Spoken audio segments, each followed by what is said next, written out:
안녕하세요. 예, 주식조아입니다. 예, 오늘은 주식 투자를 하면서 모두가 이제 궁금해하고 많이 배우고 싶어하고 그리고 이제 투자를 시작하신 후 이제 많은 시간이 지나고 많이 배운 후에도 이제 많은 분들이 이제 아마 주식 차트에 관해서 많이 이제 궁금해하시고 이제 공부를 하시는 것 같습니다. 사실 이제 투자를 하시면서 단타 매매를 하시거나 아니면 장기 투자를 하시는 많은 분들도 많은 분들이 이제 차트에 관심을 가지고 이제 차트에 주식 투자에 대한 답이 있을 거라고 생각을 하시고 투자를 하면서 차트를 정말 열심히 배우시는 분들이 많이 있는 것 같습니다.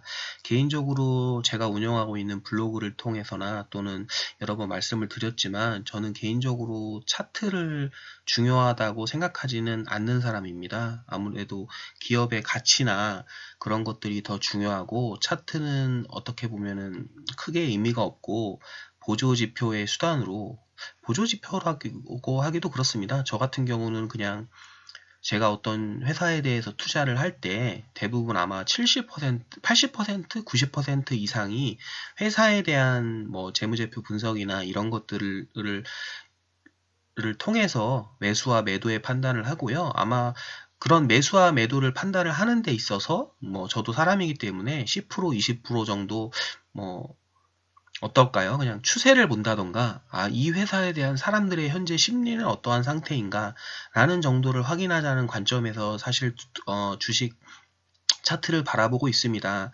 사실 제가 아니죠. 뭐 많은 분들이 주식 투자를 하시는 많은 분들이 이렇게 존경하고 우리 따라하고자 하는 워렌 버핏 같은 경우도 제가 알고 있기로는 예를 들어서 뭐 중국이나 이런 회사에 대해서 중국 회사나 아니면 왜 해외 회사를 투자를 할 때 가장 먼저 이제 회사에 대한 재무제표를 보고 일단 제가 알기로는 주가와 차트 같은 경우는 보지 않는 걸로 알고 있습니다.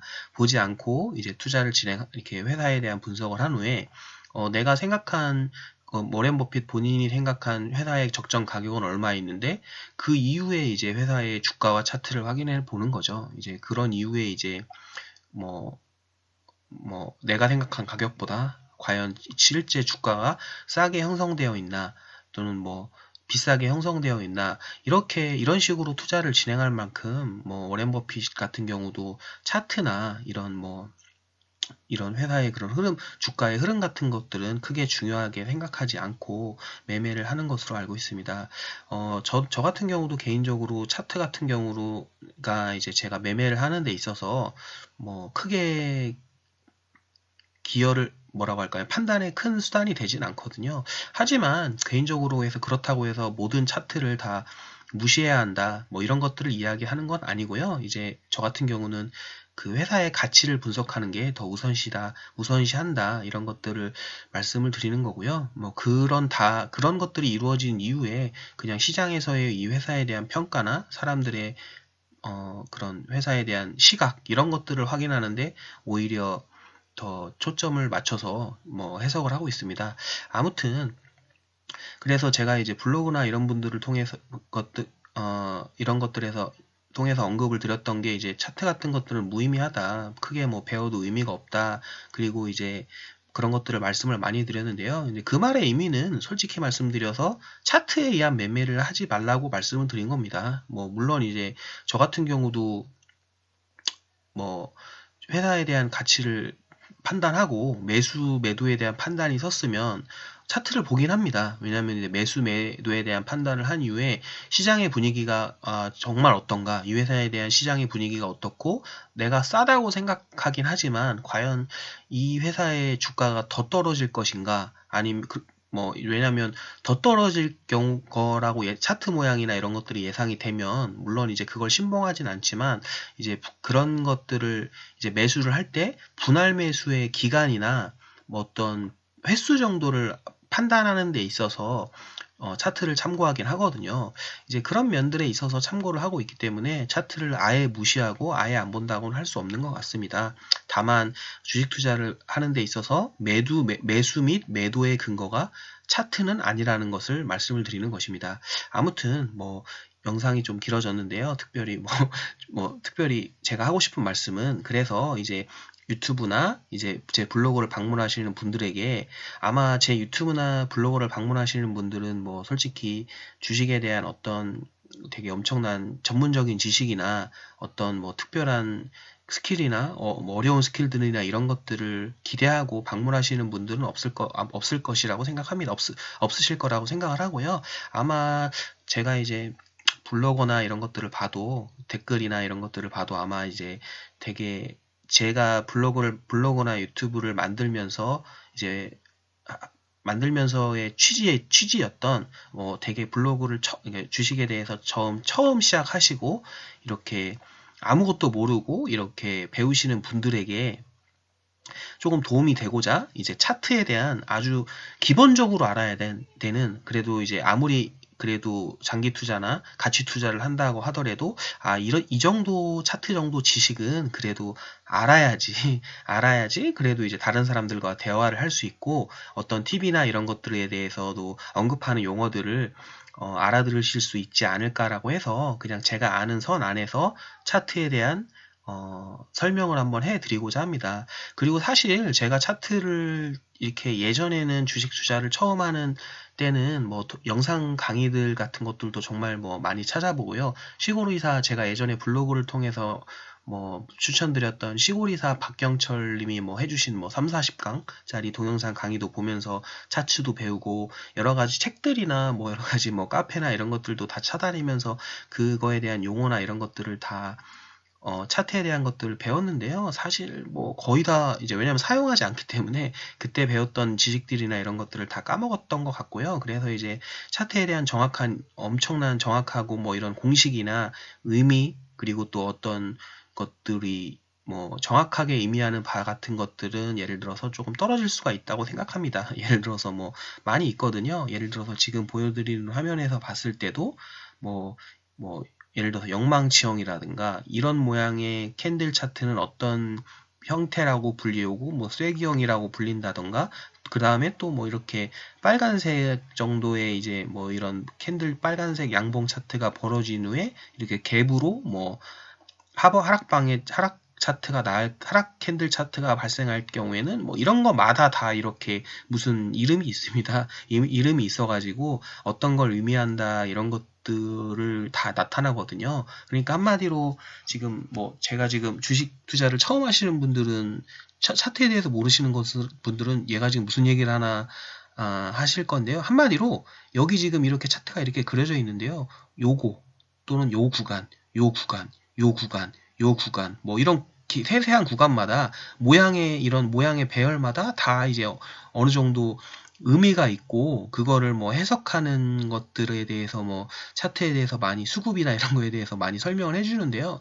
뭐 사람마다 의견은 다르겠지만 저 같은 경우가 봤을 때는 그런 것들이 별로 의미가 없는 것 같습니다. 그래서 뭐 그런 것들이 궁금해 하시고 하시는 분들은 뭐 다른 서적이나 다른 유튜버 분들이나 다른 블로거 분들을 찾아가서 배우시면 될 것 같고요. 저 같은 경우는 그냥 제가 투자를 하면서 이런 것들에 대해서 느낀 개념이나 어떻게 적용해야 되는지, 어떻게 해석해야 될 수 있는지에 대한 것들을 그냥 EPS나 BPS나 퍼에 대해서 설명해 드린 것처럼 아주 그냥 쉽고 아주 되게 이렇게 이해하기 쉽게 그냥 저만의 언어로 설명을 드리고자 합니다. 근데 이제 주의하실 점이 이제 EPS나 BPS, 퍼 같은 것들을 제 블로그나 유튜브를 통해서 들으신 분들은 알겠지만 어떻게 보면 이렇게 해석을 쉽게 해드리려고 하기 때문에 본래의 그 EPS나 BPS 퍼 또는 차트에 대한 그런 어떤 단어들이 가지고 있는 개념들에 대해서 조금은 왜곡이 될 수 있습니다.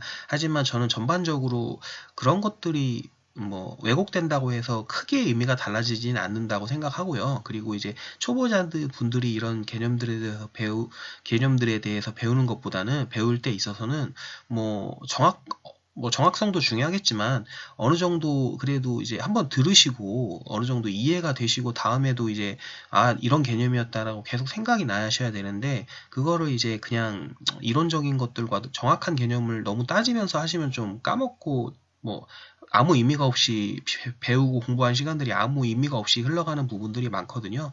그래서 이제 그런 부분에 있어서 조금 더 이해하기 쉽게 설명드리는 것에 초점을 맞춰서 그냥 정말로 이제 한번 딱 들으시면 아, 이런 개념이었다. 이제 다시 안 보셔도 이제 이해하실 수 있게 그렇게 차트에 대해서 설명해 보고자 합니다. 제가 그리고 정말 좀 우려스러워서 말씀드리는 부분은 제가 차트를 설명을 혹시 드리면서 아, 이런 부분에서 이렇게 차트의 이런 부분에서는 이렇게 매매를 하는 것이 좋다고 본다. 이때 매수하시면 된다 또는 매도하시면 본다라는 거라고 설명을 드린다고 해도 그거는 그 차트를 설명하면서 그 차트에서 그 차트를 해석하는 방법을 설명해 드리기 위한 수단과 의미에서 매수와 매도를 말씀드리는 거지 저도 실제로 그런 식으로 매수와 매도를 진행하지는 않습니다. 회사의 기본 가치나 기업 가치나 이런 것들이 더 중점이 되고요. 보조 지표로만 참고하기 때문에 그렇게 매수 및 매도 판단에 대한 것을 설명드리는 것이 아니기 때문에 그냥 그 차트의 어떤 차트의 그 개념을 설명하는 데 있어서의 그 차트의 의미가 제가 매수라고 말씀을 드린다고 하더라도 이 차트를 설명하는 데 있어서 매수 매도에 따라서 매수 매도 포인트에 따라서 제가 실제 주식 투자를 하는 데 있어서 매수 매도를 진행하지 않는다는 것만 좀 유의를 하시고 차트에 대한 설명들을 하나하나 봐보셨으면 좋겠습니다. 그래서 제가 이제 기본적으로 순서는 조금 뒤바뀔 수 있다고 생각합니다. 근데 이제 가장 이제 대략적인 순서 같은 경우는 제가 이제 이게 네이버 차트거든요. 네이버 차트인데 뭐 제가 모든 것들을 다 설명드릴 수는 없다고 생각하고요. 물론 이제 모든 것들을 다 알지도 못하고요. 가장 기본적으로 우리가 많이 차트를 보는 차트의 형식에서 보통 캔들 형식을 많이 봅니다. 그래서 이 캔들 형식에 대한 설명과 이제 보조 지표 중에서 이동평균선, 볼린저 밴드, 그 다음에 매물 분석도 정도를 설명을 드릴 예정이고요. 보조지표로는 이제 거래량과 RSI 정도를 설명드리고자 합니다. 뭐 물론 이제 경우에 따라서 뭐 조금 추가되거나 빠지거나 하는 경우가 생길 수도 있을 것 같고요. 이제 그 다음에 이제 뭐 순서나 이런 것들은 조금 뭐 그때그때 상황에 맞춰서 달라질 거기 때문에 뭐 이렇게 순서대로는 설명하지 않을 수도 있습니다. 예를 들어서 뭐 매물 분석도 먼저 설명드리고 볼린저 밴드로 갈 수 있고요. 뭐 그런 것들은 좀 할 것 같습니다. 그리고 이제 아마 그런 동영상을 찍는 어떤 지표에 대한 설명은 기본적인 개념에 대한 설명을 먼저 드릴 거고요. 그 다음에 개념을 어떻게 이해해야 되는지 이해하는 것, 그 다음에 실제 활용이라고 해서 이제 그런 지표를 활용해서 어떤 매수 및 매도 포인트를 잡거나 뭐 제가 어떻게 투자에 활용하는지에 대해서도 이제 설명드리고자 합니다. 예, 그러면은 이번 영상은 이렇게 마치고요. 예, 다음 영상에서는 이 차트와 관련된 어떤 제가 지금 오늘 설명드렸던 여러 가지 지표들을 설명드리고 소개드리는 영상으로 다음에 찾아오도록 하겠습니다. 예, 그럼 감사합니다.